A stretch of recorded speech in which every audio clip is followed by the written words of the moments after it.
légendaire. Elle est née d'une larme de soleil, tombée en plein champ.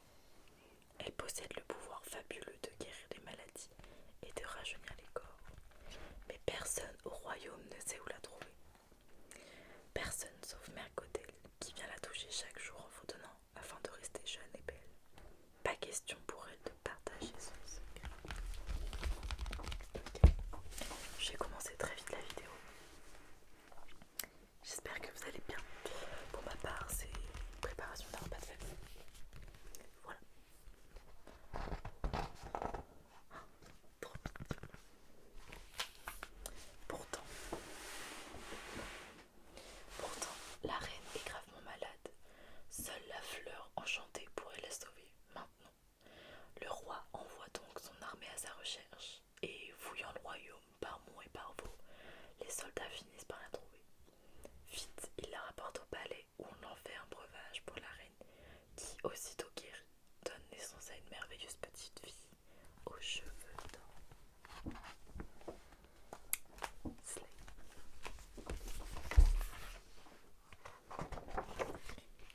Je vais lire et après vous montrer l'image, c'est plus facile. Fou de joie, le roi et la reine célèbrent l'événement en envoyant une lanterne en papier flotter dans le ciel. Malheureusement, cette nuit-là, Mère Gothel se glisse au palais. Quand elle découvre que la magie de la fleur d'or est passée dans la chevelure de la princesse, elle lui coupe une boucle. Mais celle-ci brunit soudainement, perdant tout son pouvoir. Alors Mère Gothel kidnappe le bébé.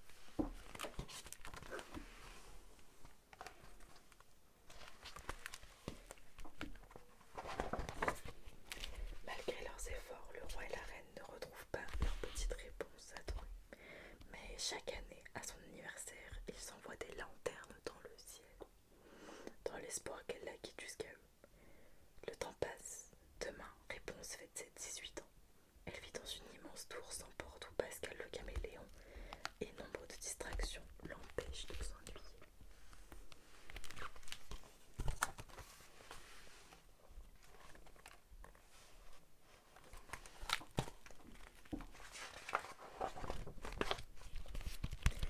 Mère Gothel élève Réponse comme sa fille au cœur de la forêt.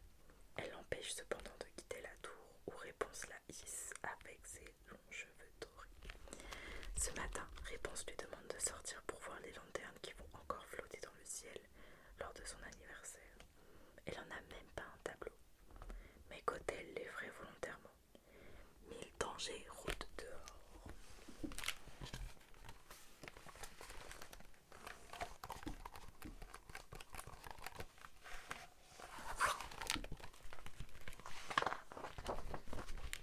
En tout cas, ah mon dieu, si quelqu'un rôde dans la forêt en ce moment, c'est Flynn Rider.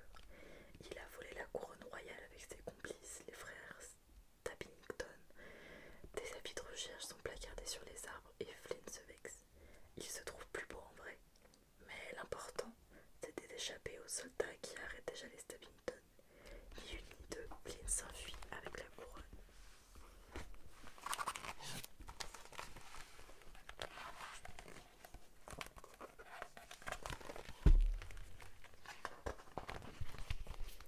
Suspendu à une liane, il désarçonne le capitaine de la garde.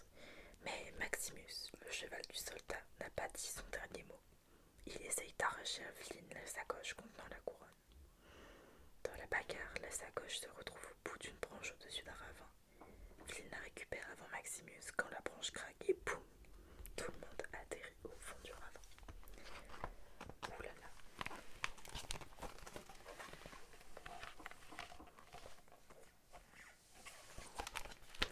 N'hésitez pas à fermer les yeux, fermer les yeux, fermer les yeux, fermer les yeux. Si vous voulez faire travailler votre imagination. Quelle chute! Par chance, personne n'est blessé et Flynn parvient même à semer Maximus, toujours à ses trousses. Le voleur aperçoit alors l'entrée d'un tunnel dissimulé derrière un rideau de feuillage. Il traverse la galerie rocheuse et débouche dans une vallée abandonnée où se dresse une tour vertigineuse. Il n'y a pas de porte, s'étonne Flynn. Mais là-haut, je serai bien caché.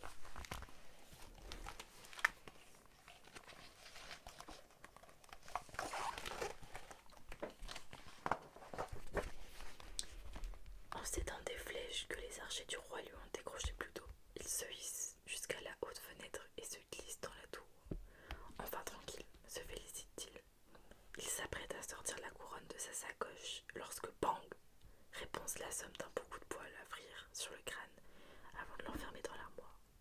Elle est fière d'avoir si bien su se défendre.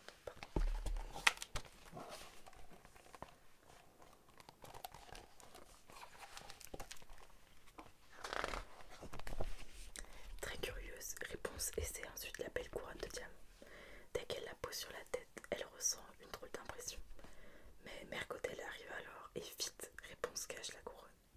Elle espère qu'en apprenant qu'elle sait se défendre, Gothel acceptera de la laisser sortir.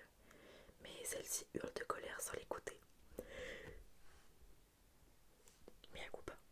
Tu ne quitteras jamais cette tour.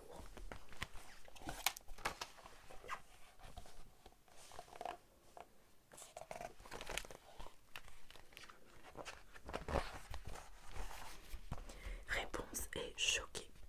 Heureusement, elle a un plan. Elle éloigne sa mère quelque temps en lui réclamant de la nacre pour sa peinture. Puis, elle extirpe Flynn de l'armoire et le ligote à une chaise avec ses longs cheveux. Il a du mal à y croire. Elle lui propose un marché. Emmenez-moi voir les lanternes s'envoler. Après, vous me reconduisez ici et je vous rends votre couronne.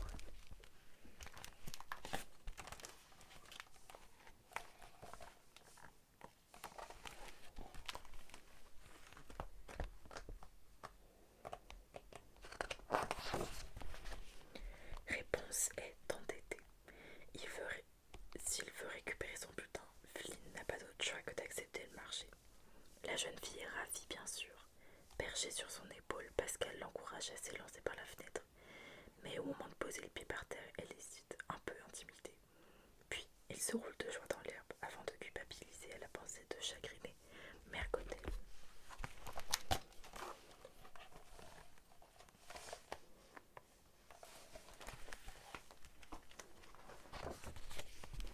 Malgré ses remords, Réponse insiste pour continuer son expédition. Or, pendant ce temps, Mère Gothel tombe nez à nez avec Maximus dans la forêt. Craignant que les soldats du roi ne retrouvent Réponse, elle retourne en vitesse à la tour où elle entre par une porte dérobée et découvre la sacoche de Flynn. La sacoche de Flynn. Ce bandit a kidnappé Réponse, rugit-elle. Il va le payer cher.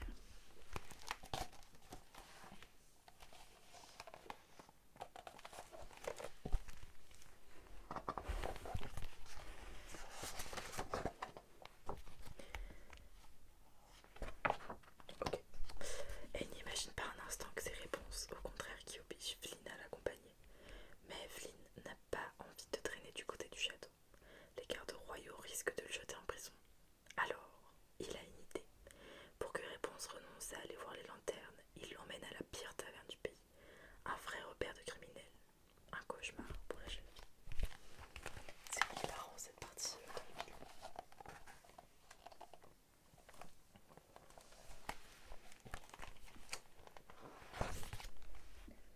Réponse soupire. Flynn a gagné. Elle préfère s'en aller. Mais soudain, un barbare à la mine cruelle leur barre le chemin en brandissant l'avis de recherche de Flynn. Il a reconnu le voleur et il a bien l'intention de le livrer aux soldats pour toucher la récompense. Et nous aussi on veut l'argent, protestent alors les autres bandits de la taverne. Et tous se jettent sur pied.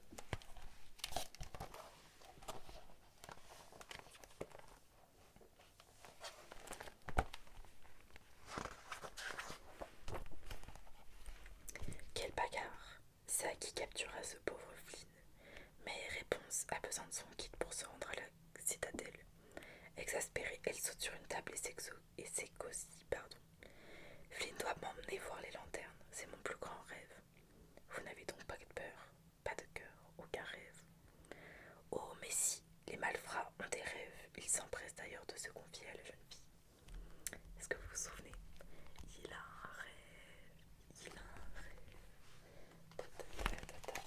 Il a un rêve, moi j'ai un rêve. Excellent. Mère Gothel a suivi la piste de Flynn jusqu'à la taverne. En espionnant Réponse par la fenêtre, elle comprend qu'elle s'est volontairement sauvée de la tour et qu'elle se débrouille très bien sans elle. Mais Gothel n'a pas le temps d'intervenir. Les soldats font interruption dans l'auberge pour venir capturer Flynn. Ouf, Flynn et Réponse peuvent s'enfuir par le passage secret du tavernier.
se réfugie dans une grotte quand un pilier s'écroule soudain devant l'entrée.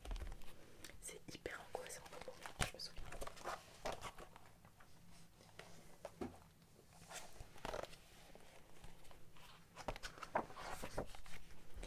Le niveau d'eau monte dans la caverne obscure. Réponse sanglote. Tout est ma faute, Flynn. Mon vrai nom est Eugène, avoue-t-il alors. On va se noyer, autant se faire des confidences. Moi, mes cheveux brillent dans le noir, révèle-t-elle à son tour réponse. Révèle à son tour réponse. Et mais voilà la solution. Elle se met à chanter. Ses cheveux illuminent la grotte et il trouve ainsi la sortie.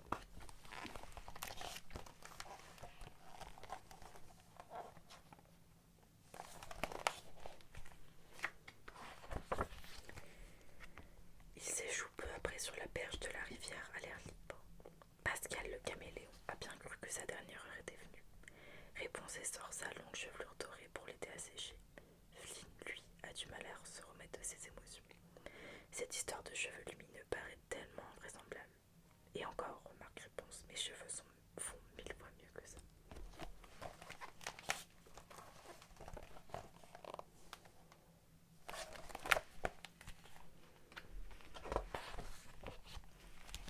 Entre-temps, Mère Gothel attend Flynn et Réponse à la sortie du passage secret dans la forêt.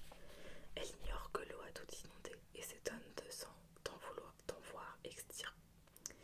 et s'étonne d'en voir s'extirper les Stubbington. Cependant, ça lui donne une idée. Elle leur promet un trésor bien plus précieux que la couronne s'ils